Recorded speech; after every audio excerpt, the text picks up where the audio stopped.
Huron, the sound of a ship's horn still turns heads. We boarded the Huron Lady for a sunset cruise and met a couple with a question none of us saw coming. Because out here, every light and every story shines a little brighter on the water. Welcome to Back Roads and Front Porches, where the stories of small-town America come to life. From hometown helpers to those keeping traditions alive, we're exploring the people, places, and moments that make these towns feel like home. So grab a seat on the front porch and a glass of lemonade and join us as we discover America's stories.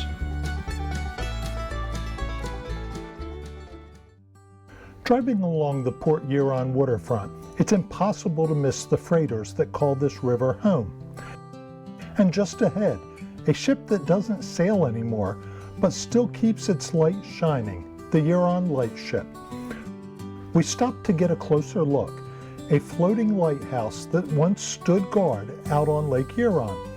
These days, she rests safely on shore here in Port Huron, preserved so her story and her light can live on. 105 years old, built in the year 1920. Its job and purpose was for the floating lighthouse on the water. Lighthouses have one thing that lightships don't, and that's a need for, a solid foundation to be built on. Lightships are, more free-forming because they can just float on the water, no problem. Ships would be used in areas where there was a danger out in the water, but it was also too unstable or dangerous to put a lighthouse there in the first place. Now, the ships would typically anchor down in a particular location and stay there for the entire shipping season. The ship, when it was decommissioned, was actually the last of lightships on the Great Lakes. And just as we got close, one of the staff smiled and said, "Ian, Yeah. you want to warn his girlfriend we're going to be blowing the horn so we don't scare the life out of her? Beep, beep." And that's a welcome between two ships on the Great Lakes.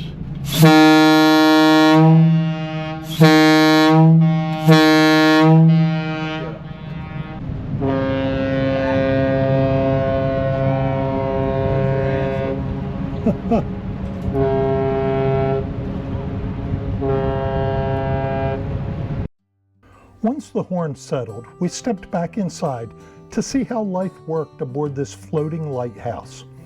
Everything on board had a purpose, and space was at a premium. The officers had small but tidy quarters, just enough room for a bunk, a desk, and a view of the endless water. Below deck, the day galley kept the crew running, while the engine room powered the ship's light and radio, their lifeline when weather turned rough.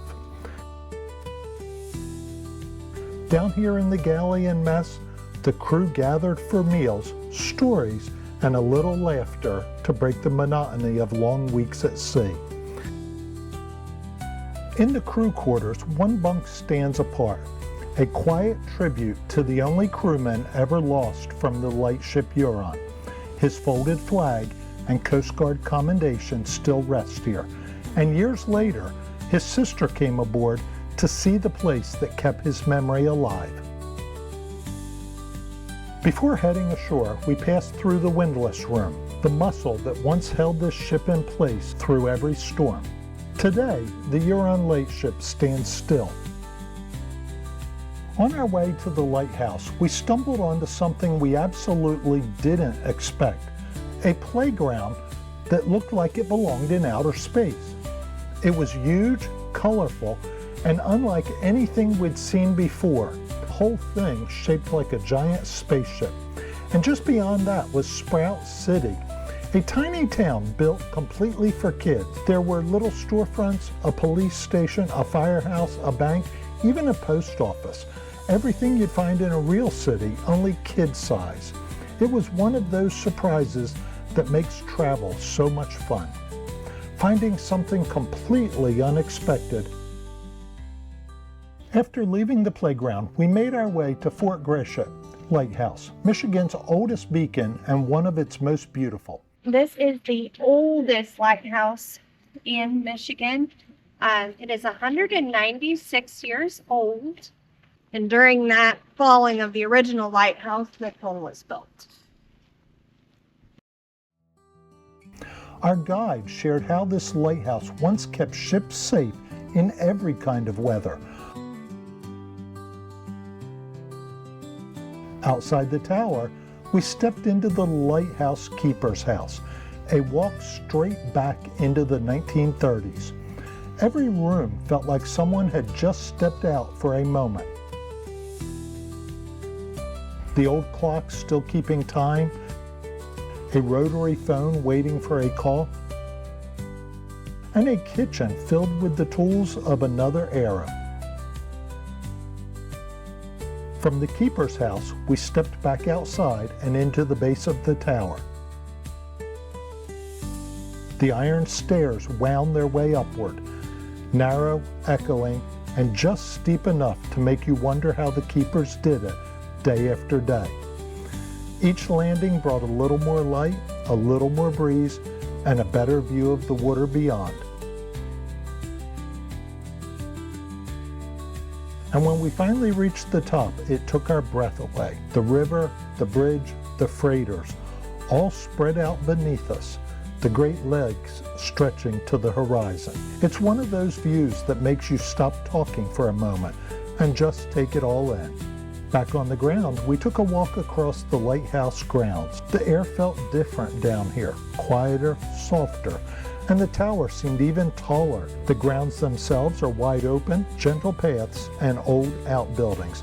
As we walked, we stopped at a small display about the site's next big project. It's exciting to see history, not just being remembered, but being rebuilt. From the lighthouse grounds, we made our way back to the water, just in time to board the Huron Lady for an evening cruise on the river. Back on Monday or Tuesday, we're getting our hair cut. We asked the lady cutting my hair, I said, "What do you do around here? What do you recommend we do?" She said, "I am a boat person. The number one thing you have to do is you have to do a cruise on the Huron Lady." It's a long story. I grew up boating just like your lady Sarah who cut your hair, and we would take trips for the summer, and those were some of the best memories I had. So Christy and I got married, had kids of our own, and it was important to me to do that with my kids. So I saved up money and I bought a 34 Sea Ray, an old one, and we used that to take kids on trips. And they still talk about those trips to this day. Because now all the girls work for us. We have 3 daughters. They work for us. So it's a whole family affair, you know. So we get to still boat together. After talking with the walkers, the owners of the Huron Lady, we were ready to see Port Huron from the water. We boarded the boat, had our picture taken, and found seats on the upper deck as the crew untied the lines. The Huron Lady eased away from the dock and headed towards Lake Huron, gliding beneath the Blue Water Bridge that separates the USA from Canada, one of the most photographed spots in the city. The breeze off the lake was perfect, the sky starting to turn gold when the captain came over the loudspeaker. 22nd wedding anniversary to Chris and Lisa. Happy wedding anniversary. Well done. We turned to see them smiling, the setting sun, the perfect backdrop for a story we didn't know was about to unfold. So, Chris and Lisa Troy, congratulations on 22 years of marriage. Thank you. How did you guys meet? You know, it's funny, I restore old houses, and it turns out she was also restoring one. We met online on an old house website. She had a question about restoring plaster, and we started talking online, and next thing I know, a year later, we were married. Yeah, it was fast. It was fast. That's awesome. And you know, to understand, we were planning on going up to the beach. We had all our beach clothes. I was in the middle of restoring a home in St. Clair and walked in the dining room and realized that plumbing had let go up above. So I'm up on top of a ladder trying to deal with it. And I said, honey, we're just not going to be able to go. I've got it. And she said, as long as we're together, it doesn't matter what we're doing. So literally covered with icky water, dirt and everything, I said, would you ask her to marry me? That's awesome. Congratulations. Thank you so much. By the time we finished talking, the sun was gone and the lights along the water were just starting to come on. The bridge lit up like a ribbon across the river. It got real quiet out there, just the hum of the engines and the sound of the water rolling along the side of the boat. As we came back into port, the shoreline started to glow.